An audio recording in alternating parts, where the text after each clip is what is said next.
అక్షరాభ్యాసము లేని పుస్తక పఠనము చెయ్యవద్దు అంటారు. అక్షరాభ్యాసం చేస్తే ఏం నేర్పుతామండి?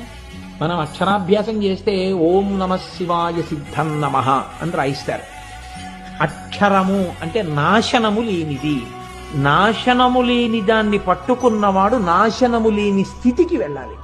ఇది మొట్టమొదట రాయిస్తారు. ఆ రాయించేటప్పుడు ఎవరు అటువంటి అనుగ్రహాన్ని పొంది ఉన్నాడో అటువంటి పెద్దలు ఆ చేతిని పట్టుకుని బియ్యంలో కదిపిస్తే ఆ చేతిని అతనికి సహజంగా లేకపోయినా ఆ శక్తి ఆయన అనుగ్రహం చేత కొంతవరకు పెరుగుతాడు.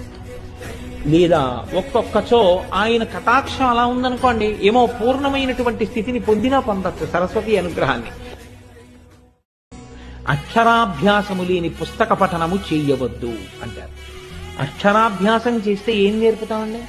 మనం అక్షరాభ్యాసం చేస్తే ఓం నమ శివాయ సిద్ధం నమః అని రాయిస్తారు.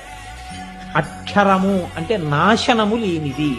నాశనము లేని దాన్ని పట్టుకున్నవాడు నాశనము లేని స్థితికి వెళ్ళాలి.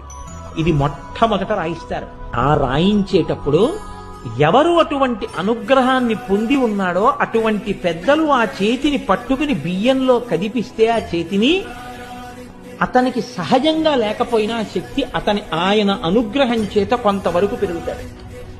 లేదా ఒక్కొక్కచో ఆయన కటాక్షం అలా ఉందనుకోండి, ఏమో పూర్ణమైనటువంటి స్థితిని పొందినా పొందొచ్చు సరస్వతి అనుగ్రహాన్ని. అక్షరాభ్యాసము లేని పుస్తక పఠనము చెయ్యవద్దు అంటారు. అక్షరాభ్యాసం చేస్తే ఏం నేర్పుతామండి? మనం అక్షరాభ్యాసం చేస్తే ఓం నమ శివాయ సిద్ధం నమః అని రాయిస్తారు. అక్షరము అంటే నాశనము లేనిది.